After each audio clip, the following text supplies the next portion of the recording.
Oh, that's right. Yeah. I'm on an e-bike. That's yes. not fair. Yes, it's not a race, Ashton. This is an interesting street where you see that they've alternated the parking side. That creates that visual of a chicane. Yep. You know, it helps keep the motor vehicle traffic slow through this area. And really nothing has been done other than just alternating the side of the motor vehicle car parking, which apparently is quite parked up, even you know during the mid-morning on a Monday. Yeah, because this is a residential area. Yeah. So it's also speed controlled to 30 kilometers an hour, and it's a Fahrradstraße. Yeah. So like this is another main thoroughfare down here, but well, there was just a sign on the ground too pointing towards the Radnetz. Yeah. Because this is one of the big connection points for commuters coming into the city. Right. So it really makes it a lot safer for the cyclists that are coming in. Yeah. All right, almost there. Just around the bend.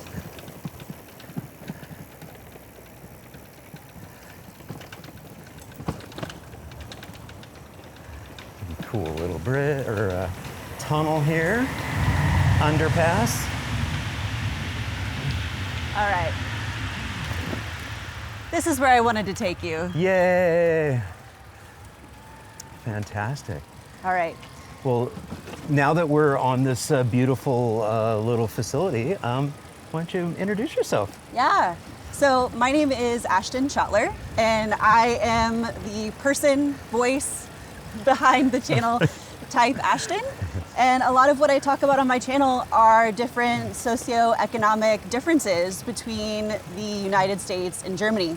I grew up in the United States, I'm an American, but I moved to Germany 6 years ago to do a PhD in human geography, but my background is as an architect. So a lot of the topics that I talk about on my channel are everything that involves humans in the urban space, the built environment specifically, but a lot of it too is my experiences as an expat person, learning more about European culture and the way of life here. I have two sons, two little ones, a 1-year-old and a 3-year-old, and that's kind of been something that I've recently been able to discover in the last half of my time here, are just how all of these systems and networks and culture, specifically in Germany, and what it's like raising kids and creating spaces that kids want to be in and families want to be in. Yeah, because that's really the lens that you see all of this through. Yeah. Is, you know, as a mom, as a female, and you know, that's part of it. Yeah, exactly. Yeah. And it's one of the reasons why, you know, living abroad is not easy all the time. From a technical point of view, from a paperwork point of view, I think even the Germans are the first to admit that there's a lot of red tape if you want to live here. But, you know, there's so many things about your everyday life that I don't think I would ever want to give up. And there's a reason why we continue to live here and want this to be the place where we raise our kids. Yeah. Let's pull off to the side here for just a second. We'll talk a little bit about this facility that we're on. We just got off the train. Yes. And so we're going to be exploring this fine city. Yeah. And so talk a little bit about this particular facility that we have here and why it's so special, and then in general, what we expect to see today as we kind of make our way around Freiburg. Yeah. So one of the really cool things about the cycling network in Germany, and to a larger extent, of course, the Netherlands as well, but I can speak more to what I've experienced here, is just like with roads, where you have different tiers of traffic and different tiers of speeds, they've introduced those as well into the cycling network. So what you see here is actually something called a Radnetz, and this is a different type of bike path that is specifically meant for longer distances and bringing commuters into the city. Yeah, so this specific bike path here is actually meant for high-speed bikes as well as bike commuters, but also you can see plenty of runners and walkers as Yeah. well. But it runs parallel to the train line. And this is one of the main like autobahns for the bicycle Right. that bring people from a lot of the commuter towns into the city. Right. This is one of the main connection points before you go into some of the smaller bike paths and bike lanes that are in the more neighborhood areas. And the design of it was specific to that. They want to try to minimize the number of intersections, minimize the number of, it's a lot like a highway, Yeah. right? That you should be able to go fast Right. and Yeah. keep those connection points. Yeah, that's fantastic. Yeah. Yeah. We have a dancer here. Ah, Yay! All right. Thank you. this is actually super cute, by the way. Yeah. Most of the daycare centers in Germany, they all have these like giant stroller wagon things for kids. Sometimes they're even like electric assist powered, Yeah. but it gets all of the kids Yeah. outside. Because in Germany, there is a saying that there's no such thing as bad weather, only poor clothing choices. So they're outside Right. 365 days a year Yeah. and take the kids on little adventures and excursions. So Yeah. it's always kind of fun to see. That's great. It's interesting too, the framing that we have for this cycle network, and it's one of the conversations that I've had recently. Was really kind of criticizing the use of automobile language for cycling infrastructure, calling them like cycle highways and autobahns. And I understand what we're trying to do. We're trying to communicate that this Yeah. is a good route for those longer distances. Yeah. And some of the criticisms that are coming up are from maybe some of the elderly or some of the people in adaptive cycles where they're moving much slower and they feel like the communication is that if you're moving slowly, you're not supposed to be on this. And so I think it's kind of, I think it behooves us, in the movement to try to come up with terminology that says, yes, no, this is appropriate for longer distances and maybe even the use of electric assist bikes, on this, but you still have to default towards the more vulnerable users that you're going to come across. Absolutely. Including, like you said, there's going to be pedestrians, there's going to be people running, there's going to be people walking dogs, there's going to be people on mobility devices. Yep. So, yeah.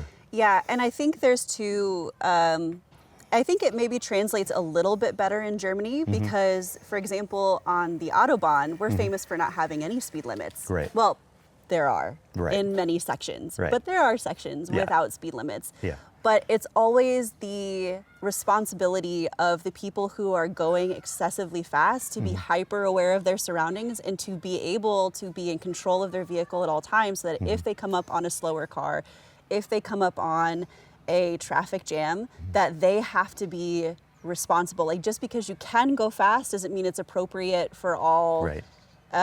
for all times of the Autobahn. Like there's the A3 that runs here right by Freiburg, for example. There are many sections that are, unlimited speed. Right. There's no way you could go over 60, 70 miles an hour because there's just so much traffic. Right. So yes, technically Yeah. it's speed free, but the environment will always dictate what is safe. Yeah. And there has to be a responsibility, of course, to where this is for everyone. There's not a priority for high speed. Right. It just is simply a measure of getting people into the city quickly Right.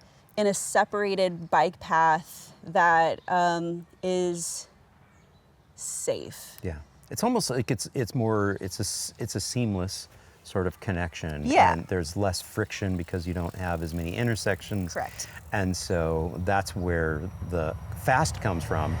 Yeah. Yeah, there's less interference. Yeah, exactly. Yeah. Yeah, they want to be able.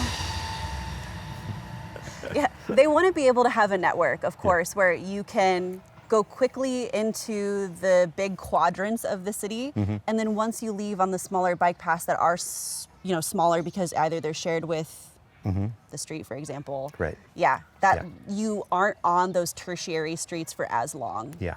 Yeah. Just like a car. Right. Yeah. Okay, I'm going to pull back a little Sure. bit and talk a little bit about our minivan that we're Oh, yeah. driving here. So you have mom-mobile. your mom-mobile. Yeah. So let's talk a little bit about what we just experienced on the train Yep. and the realities of being a mom Sure. and getting around, the city and even coming into, a bigger city like this and getting around?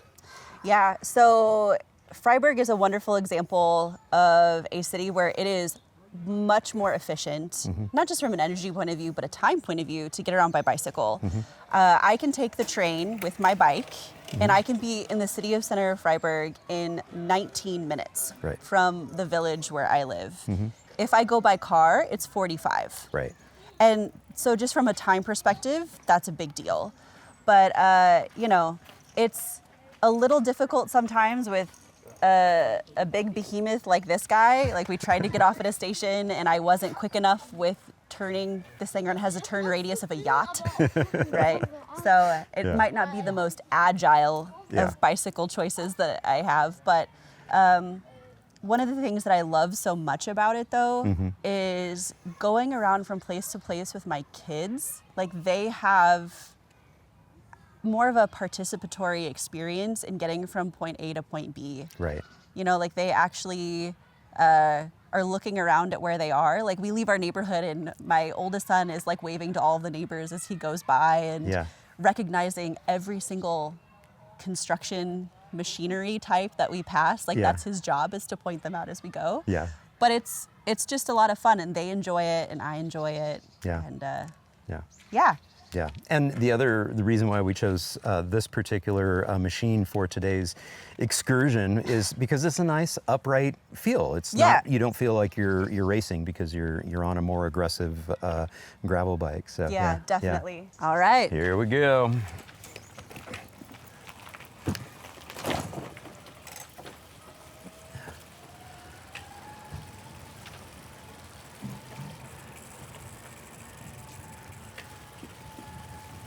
Yeah, that was an interesting, unexpected conversation that I ended up having with, what was her name? Angela van der Kloof from the Netherlands. And she's a group of women who are really behind a movement to stop, have the authorities stop naming them cycling superhighways. Okay. Trying to de-emphasize speed. It says, try to emphasize more what we were talking about, which is that sort of uninhibited connectivity and the quickness through the ease of movement versus an emphasis on speed. Yeah. So. Yeah, and I don't really know, I think like it's a double-edged sword because on the one hand, those type of naming devices also, I think, make cycling maybe a little more accessible for people who are getting into cycling because they can recognize the same verbiage. Yeah, here's the RadNet sign. Oh, yeah. They recognize this verbiage and can maybe make those connections with like a mental map of behavior. Yeah. But I can definitely see the speed being a increasingly complicated factor in all of that. And what's funny too is, and I talk about this a fair amount, is that like even with our, route selection tools like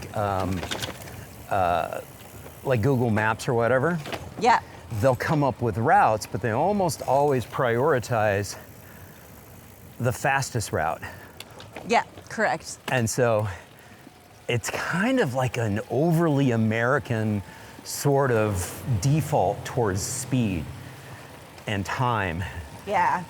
And it's like, oh yeah. It's like, well, oh no, we should probably maybe what we really want is the more pleasurable route. That was my fault. I should have been up on the bike path. Yeah, that's all right. Should have gone.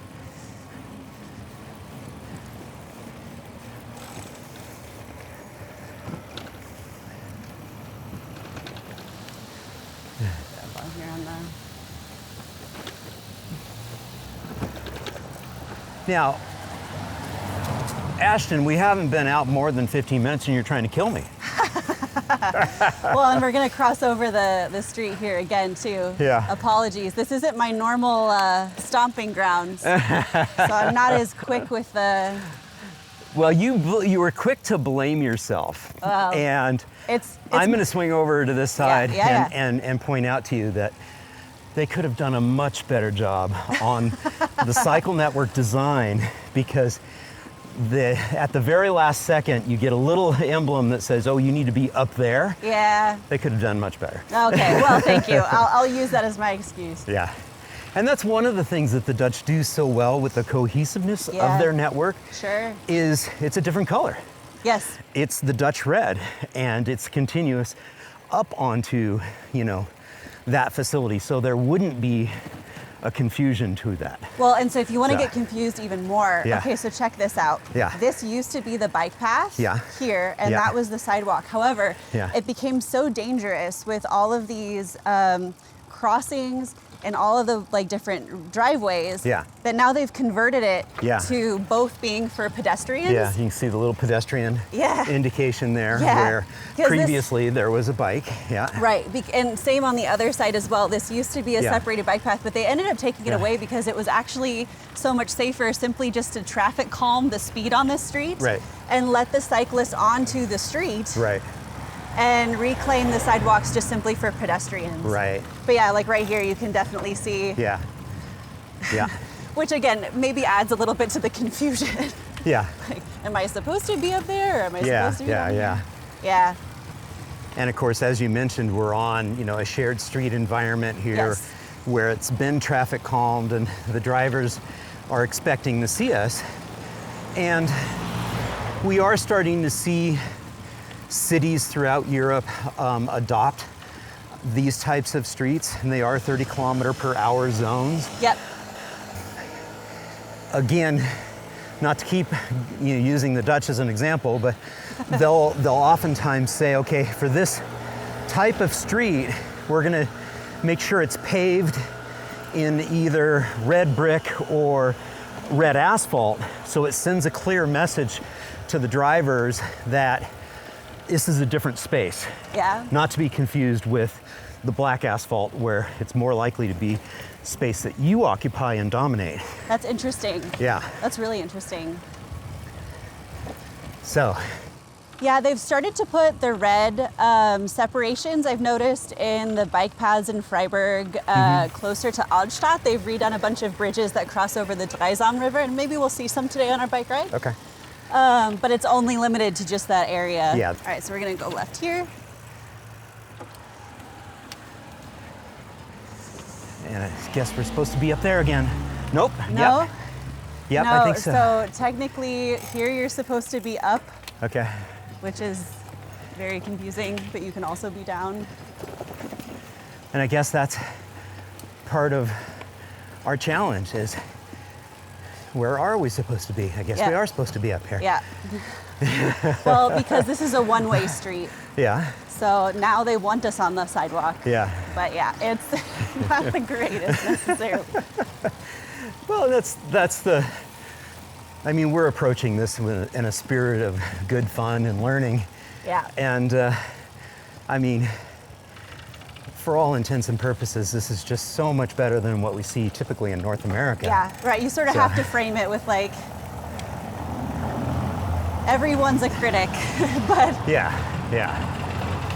But anytime you can be real clear on your infrastructure and specific, and if possible, consistent with your infrastructure design, just makes it a lot easier for moms who may be a little distracted with kids carrying on behind her. Yes. So. Well, and so there's in Germany, in our region of Germany, there is also a tiered expectation of how kids should behave when they're learning how to ride a bike. Yeah. So the really little kids, like my little kids, when they're learning how to ride a bike, they are supposed to be on the sidewalk. Right. And you'll see the mom biking on the street, but biking very, very, very slowly because, the littlest one is carrying on at such a low speed too. Sure. And then it's not until they're older that they're allowed to join street traffic. Right. Is there much variation from city to city, state to state, or is it kind of at a federal level that transportation policy is set? I'm not 100% sure, actually. I really can only speak to what I see happening in our area. Yeah. But usually small children who are like on kick bikes or they're just learning how to ride a pedal bike. Yeah. We're gonna head straight. Okay.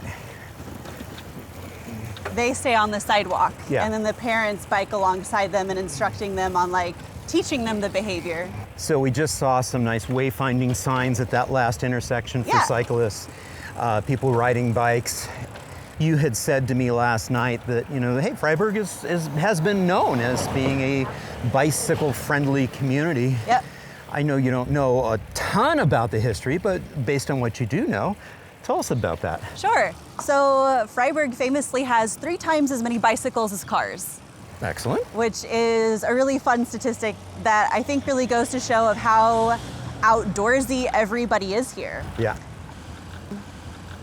Freiburgers have been known throughout Germany to be sort of like the, even in like, the 70s, the 60s and 70s, this was the hippie town. Okay. Everybody's outside, everybody's hiking. When the weather's nice, they're outdoors. Yeah. And I think that really translates over to the love of cycling and how much it's been embraced here. Plus the fact that it's a university town, right? Like that makes a huge difference too, because a lot of young people, I think in comparison to the numbers for sure in the United States, they don't have a car, they don't drive. And so bikes are the main choice to get around town. Yeah. But in a city that's medieval and so dense, like Freiburg, cycling makes so much more sense. Right. It is so much easier to get around by a bicycle. It's faster. And yeah, I mean, all that for sure certainly helps. Yeah. And much of what we have been riding on thus far is essentially shared space. Yes. Yeah. So we're gonna head into this park here too. Nice. And we might get off of our bikes and just walk them for a little bit. Okay. So I don't think we're allowed to ride through here. Nah, we're not allowed to ride. We have to get off.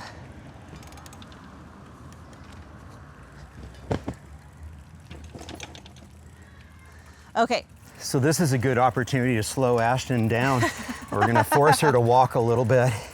Well, so this place is called the Stadtgarten, which literal translation is city garden. And it is partially a botanical garden. There's a really cute pond. There's a lot of green space for people to come out, but it's also probably one of the most popular places for families to bring their kids in Freiburg. And I'll show you why. The great part about the Stadtgarten is we are quite literally in Altstadt, in the old town. Okay. So we're steps away from the Münster, steps away from the cathedral, centrally located within the entire city center. And this is one of the free green spaces that everybody gets to enjoy. Right. And quite literally, anytime there is no rain, this place is packed. Yeah. And so we're coming up on probably like the best park in the city. Yeah. It was recently renovated. It's huge. It's really, really great. But it's so great because they have different zones for kids of different abilities and different ages, but all sorts of different plays. So there's like climbing. These are jumping pads. Oh yeah, little built-in trampolines right there. Yeah. And then they have like a water zone, a climbing zone. Yeah, it's really fun. Yeah. A Very sand cool. pit. And a nice rose garden here too. Yeah. Beautiful. But the best part is there's also a small cafe on the other end that nice. serves like coffee and cake and drinks. Yeah. So it's a really popular place for like moms and parents to come to Freiburg, Yeah. let their kids rip around here, but then Yeah. the parents have a nice time too because it gives Yeah. them something to do Right. and a place to enjoy for everybody. Right. So yeah, you could see it up here. Yeah. Talk a little bit about that too, because there's a little bit of that spirit of, having the parents just go and do some socializing with other adults, Yes. and then kind of just let the kids go and do what they will do. Yeah, that's very much part of the parenting culture in Europe is that like you have to be able to give your child opportunities to find their own limits. Like, yes, of course, you don't want to expose them to like different things that are like overtly dangerous. Right. Obviously, we want to avoid those things. But you don't see a lot of the same like helicoptering of parents like you do in the United States. Yeah. Like the expectation is that if you want your child to be responsible and you want your kid to have a good sense of self and a good sense of independence, then you need to be able to afford them the opportunities to explore that for themselves. Right. And I think that's like a really cool thing. So yeah, like you'll see oftentimes parks like this being located next to breweries. Like that's the case in my village. There's a fabulous park next to a place to grab a beer. Right. So that the parents have something to do, the kids have something to do, and it's a place everybody wants to go and stay. Right. And like lots of places too for shade that I think are also really important. Yeah. Like, Yeah. you know, I think a park, for example, is a great thing of itself, but you also have to be able to build in something where everybody wants to enjoy so that people actually go there frequently and it becomes part of their daily routine and not just like a one-off. Yeah. Yeah. Like, exactly. oh yeah, let's go to the park. Yeah. And Yeah. It's easy. Yeah, it's easy. And I'm noticing too that we've got plenty of bikes here. And so Yeah. one of the things that I always try to emphasize on the channel is it's nice to have these wonderful activity assets, these parks and playgrounds and everything, but it's even better when you can access them by walking and biking from the city center. Yeah, absolutely. And so we've got the bikes parked on the lawn over here, and we've got a beautiful bridge right here, pedestrian bridge connecting us, and you can see the cathedral in the distance there. Yep. Gee, that looks an awful lot like the Strasbourg Cathedral. Right? It's But pretty cool. you know what I mean? It's like it's so important, and it differentiates from where a North American, park planning perspective is. They're like, okay, well, where are we going to create a sea of parking because everybody's going to arrive by minivan and SUV? This is how do we facilitate a network of active mobility and opportunities for people to ride their bikes and or walk here. And what's crazy, there actually isn't a parking lot for this park. Yeah. There is, there's street parking, of course, on the streets on the periphery because we're in the middle of a neighborhood. Right. But no, the expectation is that you walk or you bike. Yeah. And they do a really good job of providing lots of connection points to get to the space. You can't really see it from here too, but there's also like a public restroom facility with also a place to change your baby's diapers. Right. That's really great to have. That's like open to the public, which is nice. In the summertime at like this sort of amphitheater space, they'll often have like free public concerts and yeah, it's just really nice because I think the other thing that I love to, when you look out on all the different people who are here, you have little babies, you have toddlers, you have big kids, you have adults, but you also have like elderly people. Yeah, I was like just it's literally say, everyone is here. Yeah, I was just going to say a big part of this is, can the 80-year-old great-grandmother, who may be using a mobility device, an assisted device, be able to also get here and get around here. Yeah. And, when you have high-quality facilities that, facilitate that and accommodate that, it's much better from an accessibility perspective. Yeah, and that's something that I actually talked a lot about in a video I made recently on accessibility, is that oftentimes, the American car-centric culture is great if you can drive. Right. It is. Like, the fact that you can get in a car and go anywhere you want to go and park at that place, there's a certain aspect to it that is nice. Like, they did it for a reason. Right. The issue is that it leaves out the bookends of life, and when we talk about accessible features, the thing that everybody thinks about, of course, are people in wheelchairs or people with hearing or visual impaired. Hearing or visual, what's the word I'm looking for? Impairments. Impairments, thank you. Yeah. Or people with hearing challenge. or visual impairments, for example. But we also don't think about how car-centric culture hurts the people who are at the youngest and the oldest ends of the age bracket as well. Right? Now that we have a car-centric culture, it means that a child, really up until the age of 16, until they get that driver's license, they have to be chauffeured everywhere. Right. And what does that do to a kid's sense of independence and autonomy and having a good sense of self when mommy or daddy has to shuttle you everywhere. Yeah. But then we often don't think about what that does to the people too who are elderly. Like losing your driver's license in the United States Yeah. almost always means you're about to enter a nursing home. Right. That's not the case in Germany. Here, if you're not able to drive for whatever reason, you're not isolated. You Right. still can get out and get to a bakery, get to the grocery store, you can go to parks because things are accessible. They're also very well connected with public transit. Like losing your driver's license doesn't mean that you lose your sense of self and life and like the same autonomy as kids, like autonomy as an adult. Right. Right. And I think that leads to just a general longer, like healthy years Yeah. at the end of one's life. Yeah. Yeah. Yeah. Yeah. So- Well said. Well said. Yeah, thanks. That's great. Well, would you like to walk our bikes over the pedestrian bridge Sure, and we let's can do head it. and keep doing some more cycling around the city? Yeah, let's do it. Great. Yeah. Yeah, very well used. And there we go, right on cue, mobility device. Gal with the walker there. Yeah. Yeah. It's really great. It's a really great park. I love that kid who's just like living his best life on Yeah. that route. Yeah, he's just like, yeah. I have no care in the world. Yeah, it does look like the Strasbourg Cathedral, right? Yeah. Yeah, it's like you said, it's very much that Gothic sort of look. There's a famous one in Barcelona too, right? I've never been, but Oh, you mean the one that's under construction? that has been under construction for the last 600 years. Sagrada Familia. Yeah, the Sagrada Familia. Yeah, it was designed by Antoni Gaudi, although they said they're going to be done Oh, yeah. fairly soon. Okay. So on the opposite end of the spectrum, this Yeah. is the infamous Ring Road in Freiburg. I just had to push my e-bike up that hill. Yeah. So this is the infamous Ring Road in Freiburg.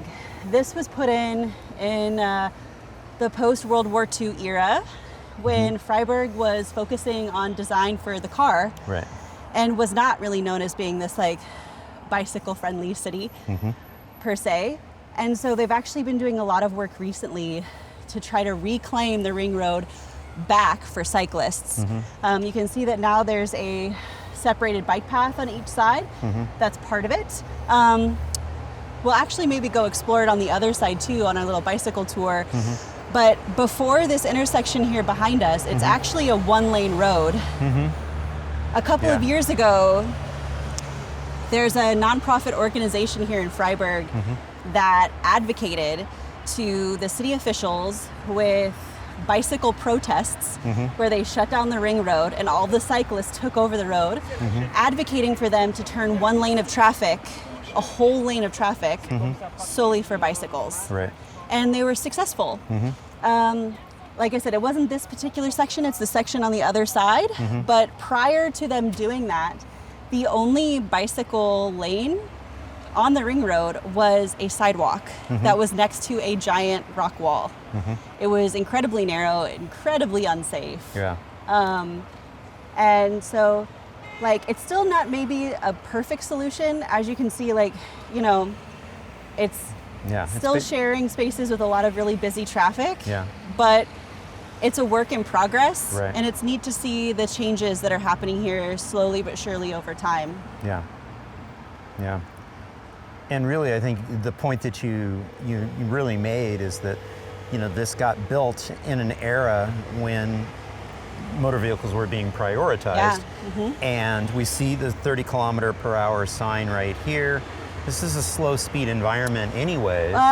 Yes So- and no. So or is the that- 30 speed is only from 10 o'clock to 6 a.m. at night. So yeah, Lärmschutz means quiet hours. Okay. So when people are sleeping, Okay. they don't want fast traffic. Normally during the day, it's still 50 kilometers through here. Okay. So this even more. So if this is normally 50 kilometers Yes. per hour, then this is a major violation of bike infrastructure. Yeah. Is that you should never have unprotected bike lanes directly next to any motor vehicle traffic above 30 kilometers per hour, which is really, really a high bar to have.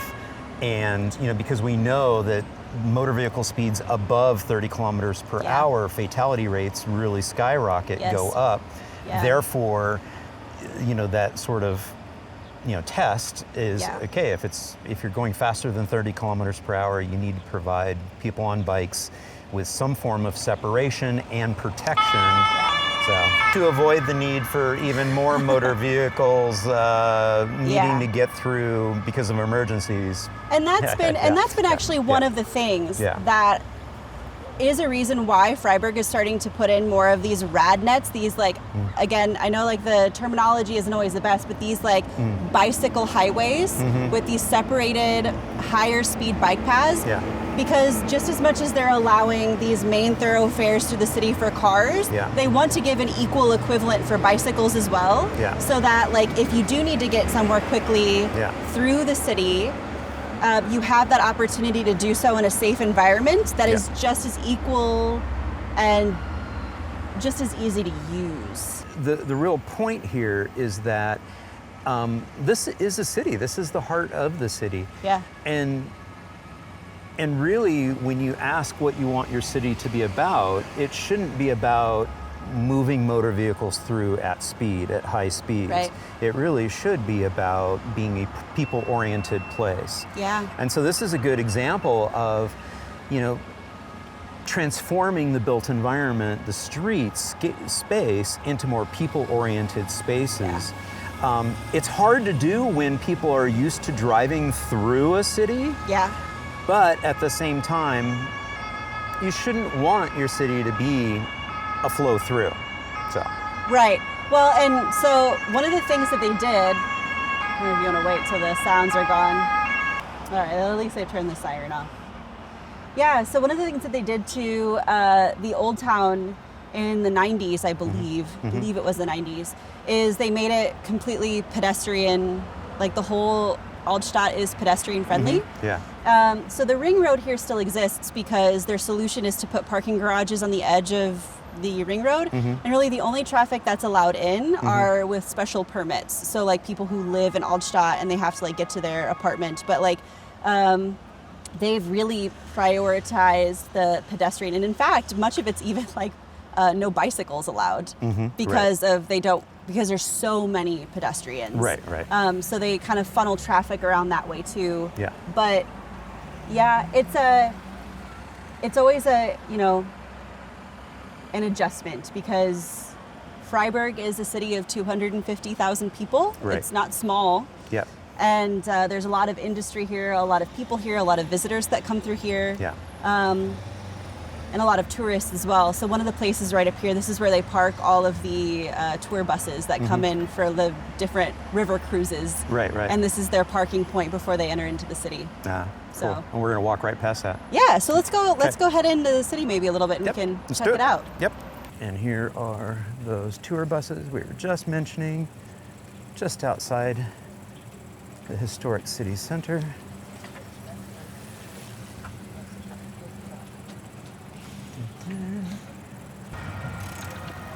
So maybe what I'll do, would you like just to see the old city square for a second? Sure, yeah. I mean, there's not really much to talk about from a infrastructure point of view, but as a tourist in the city, if you want to see the main cultural highlights, we can dip in there quickly. Yeah.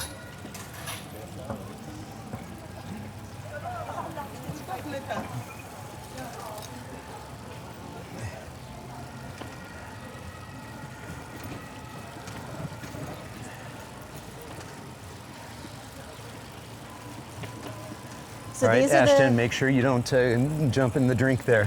Yeah, so these are the famous Freiburg Bächle. This is a medieval tool to cool the city center. So the water was funneled into these channels in part to help cool the temperature of the city. I think there's only one other city. Here, we'll get off here and walk in. Yeah. There's only one other city, I believe. I could be mistaken, but I believe there's only one other city that still has the original Bächle in Germany, but Freiburg's one of them, and they kept them. Of course, I think there was also probably like a sanitation aspect to it as well. Right. But it was primarily to cool, medieval air conditioning. Yep. Wow. Yeah, so you have to be careful though with your partner because the lore has it that if you fall into the Bekle, you will marry a Freiburger. Ah, So, okay. No stumbling around here late at night. So later visitors tonight. beware. Yes, yes. Yeah, so this is the Freiburger Münsterplatz. Freiburg was completely destroyed in the Second World War. Okay. And like many German cities, had to ask itself the question, what do we do afterwards? Some German cities decided to rebuild exactly as they were, which is what happened here in Freiburg. Okay. So what you see now is pretty close to how it looked beforehand. But other German cities at the time took the opportunity to redesign the cities for cars. You know, like the history of the city, of course, is another big factor of why a lot of other cities in Germany today still really struggle to undo the car-centric designs that were really popular in the 50s and 60s, because that was seen at the time as the future of living. Right. And there aren't, you know, obviously nobody wants to see their city destroyed. Right. But if you were starting from scratch and had that opportunity to do so, what do you do? Right. But I think Freiburg, in my opinion, made the right choice and really kept a lot of the same character that it's always had. But what is so interesting, you can actually find the pictures online if you search for them. Freiburg was still pretty car-centric. Up until the 80s, this was a parking lot. Right. You used to be able to drive your big 70s boat cars, although they weren't quite as big. The American 70s cars were the big ones. Right. But you used to be able to park and do all of your shopping here. And now it's, in my opinion, one of the best farmers markets in Germany. Right, yeah. And that's so important to point out, is that, you know, oftentimes Europe gets, you know, sort of dismissed in the North American context and discussions, and saying that, oh, well, yeah, no, they just always were, you know, less car-centric. And it's like, well, no, that's not true. If you allowed, you know, unlimited car parking in your beautiful market square like this, then, you know, that's definitely political decisions, having that political will to change it back and make it more people-oriented. Because, you know, newsflash here, this place existed long before the invention of the automobile. Well, and you know what's really interesting is, you know, Europeans aren't different from Americans in the regards of that there was pushback to getting rid of cars and making the old town in Freiburg pedestrian only, particularly from the business owners. Yeah. You know, you have people who, like, this business is their livelihood, and wait a second, you're telling people that they can no longer drive to my storefront any longer? Right. Like, what's that going to do to my business? What's that going to do to, like this is my livelihood. Right. And rightfully so, they were concerned. Yeah. And I think that's a lot of concerns that I think a lot of Americans would probably empathize with. Yeah. But thankfully, the decision to remove the cars has not been this economic hit that I think they thought it would. If anything, I think it really encourages people to come and stay. Right. And not just come shop and then leave. Yeah. It becomes a place where people spend more time and hopefully spend a little bit more money boosting the local economy as well. Yeah, yeah. Well, it's kind of one of the, you know, the urbanism truisms, is that if we design our cities for cars, we get cars.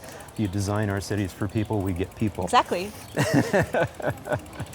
So, antidote. This is a very Freiburg thing. Yeah. This is the Freiburger Bechleboot.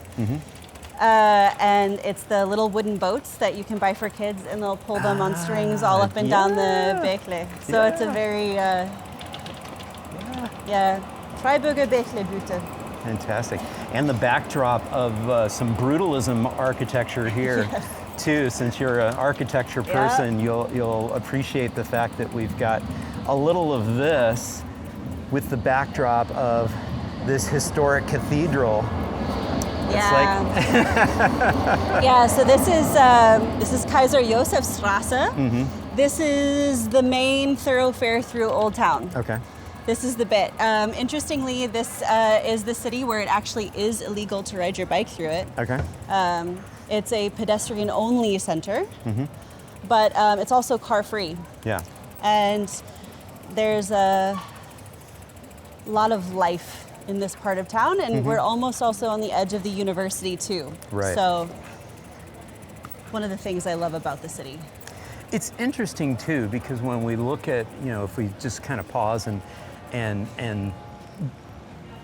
scan across here, this gives a little bit of a 1980s mall kind of feel to it. Yeah, a lot of these buildings are very of an era. Yeah, For sure.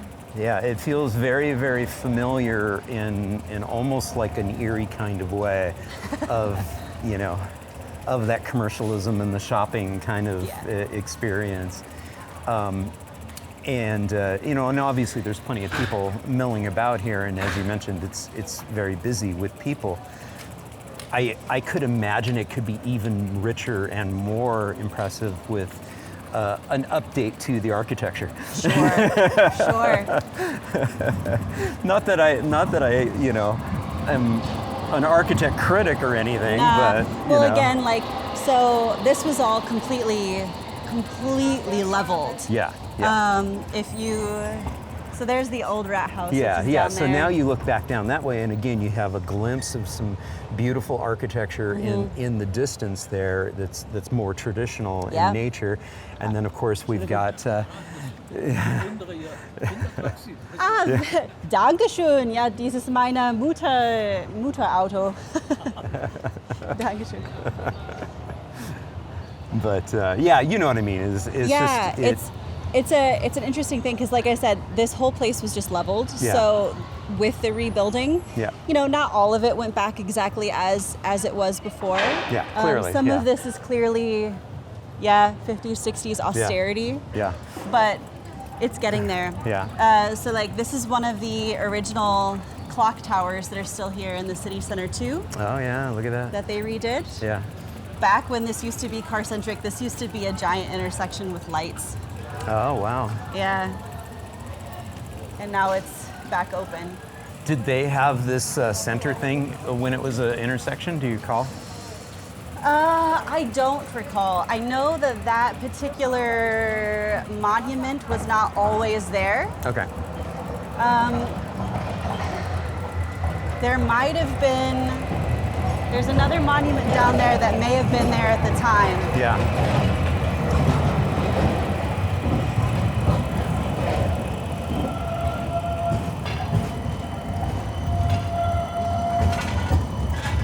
I used to love, the old photographs of major car-centric intersections, and then they'd have a monument in the middle of the intersection, and it was like a version of traffic calming. Yeah. It's like, okay, just because we don't trust that you guys will behave yourselves, and we're going to throw something in the middle here to slow you down, and it'll be big. Yeah. And if you're not paying attention, it'll destroy your car. I do believe there was something there. I'm not entirely sure what it was. Yeah. That's you can tell that's a more modern interpretation, Yeah. I think, of what initially was there. Yeah. But they integrated the water in as well as part of the feature. Might as well. Might as well. That's it's a nice little touch. The identity of the city for sure. Yeah. So what we can do next, I thought, we'll head this way kind of towards the university a bit, and there's some really great shots too if you really want to get just how many bicycles are in this town. Yeah. We have to head over to the university library and see the bicycle parking. Okay, let's do it. It's pretty cool. Nice. Oh yeah, sorry, really quick. Yeah. These are super popular in Germany now. Okay. So this is how they do a lot of the deliveries anymore throughout the city. Yeah. Is they have these e-cargo electric, and here comes one from the city of Freiburg. Yeah. So it's all electric, and this guy, he's doing the trash, I believe. Yeah. The cool bit too, Deutsche Post, the postal workers too, they all get around on e-bikes with giant cargo bikes in the front to deliver all of the mail because it's so much more efficient. Right. See? Yeah. All right, well, we do still have to walk our bikes. I think we're still in the pedestrian zone. Okay. But perhaps we'll walk on this side in the shade. All right, so another fun space. All right, so this is the Alte Synagogueplatz. This was also once a parking lot that has now been transformed into a public space. We're right here at the big intersection of the university and the city. So the three buildings here are all University of Freiburg. But there's also the city theater, and then of course like other random city buildings. But it's a fun space. In the summertime, the splash pad is a big hit with all of the little kids. It's also a place of remembrance. So over here, this pool of water is in the shape of a synagogue that was burned to the ground during the Second World War, unfortunately. So it's a place of, it is a memorial in that regard. But I also really love that even though it is very paved, it's not very green anymore. This is another space that they reclaimed for people away from the car. We've got our little sweeper dude sweeping near the reflecting pool. And already we can see a far greater number of people on bikes cycling by. I can't really tell if they have a dedicated bike lane over there or if that's just shared space. But these are all shared. Okay. So the thing is once you turn right, you cannot bike that direction because that's the start of the pedestrian-only zone. So the bicycles are confined to this thoroughfare. This is like the outer edge of where bicycles are allowed. Got it. And we're definitely seeing a lot more of them rolling through. And again, we're at 11 o'clock in the morning, so this is not like high bike commuting time. This is just people getting around to their errands, their meetings, whatever it is they're going to be doing. You've got a mom with the little one on the back of her minivan there.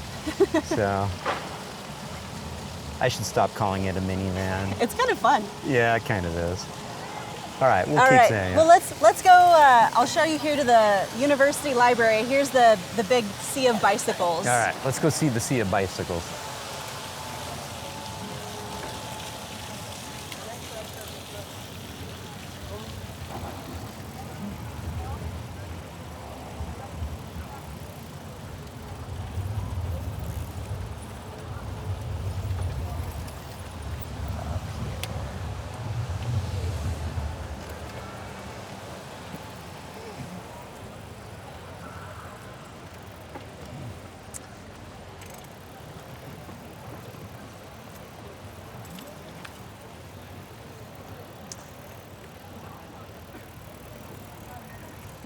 Behold the sea of bicycles. And University Town. This is University Town. So this is the library, you're saying? Yes, this is the library. Yep. And it's July, so in North America, this would be considered like summer break. Yeah, no, there's still, we're almost done with the spring, summer semester. Yeah, let's head to right here.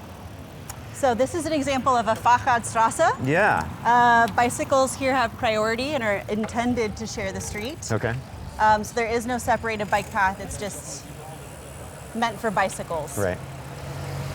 And again, this brings up the comparison to, the Dutch Fietsstraat and the designation of a bicycle priority street. And the terminology that they use is auto te gast, which basically means the automobile driver is the guest, and therefore they should stay behind. They should be patient and stay behind the person on the bike. Let's stop here. And you can see, here's the bike counter. They just put this in. Yay, the bike counter. The bike counter. So it's really cool. So they have how many bicycles have come across the Blue Bridge, which is right behind us. And then as well, how many riders total for the year and how many tons of CO2 have been mitigated because these amount of people chose to commute by bicycle rather than come by the car. Yeah, and it's really great. Fantastic. Yep. And again, that's one of the things that Freiburg as a city is very committed to, is making that connection between active mobility and climate change. Absolutely. So. Yeah. Yeah, and in Freiburg specifically, okay. Cities aren't noisy. Yeah. Cars make cities noisy, especially emergency vehicles. Yeah. Yeah. Well, you know, like many cities in Europe, Yeah. the Hauptbahnhof, the central station, is in fact central. Great. Which is great, but it also means you have a train track running directly through the city, Yeah. essentially cutting it in half. Yeah. So there are only so many points of access for people to cross the train track safely. Now, the Blue Bridge is really cool because this is obviously one of the main points in the center of the city for bicycles to cross the train track safely. Right. It too used to be a car bridge. Nice. This was a bridge for cars, Yeah. and now it's 100% only cyclists Yeah. and pedestrians. Yeah.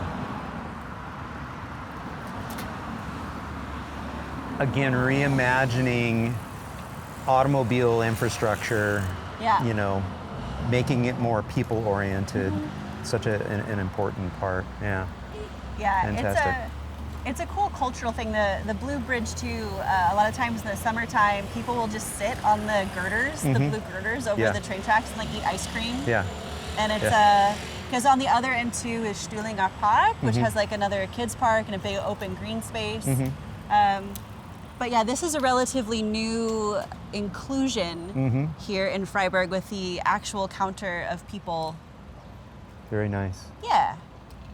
Cool. We can also see in the distance something that you had mentioned earlier is the use of the bright red paint in the conflict zones Yes. for the bicycle crossing to send that message to motor vehicle drivers that, oh, by the way, you're probably going to encounter somebody on a bike at this crossing. Yes. Yeah, it's relatively new. It hasn't been here like for a very, very long time, and it's mostly really just here around Old Town. Right. But you will see it.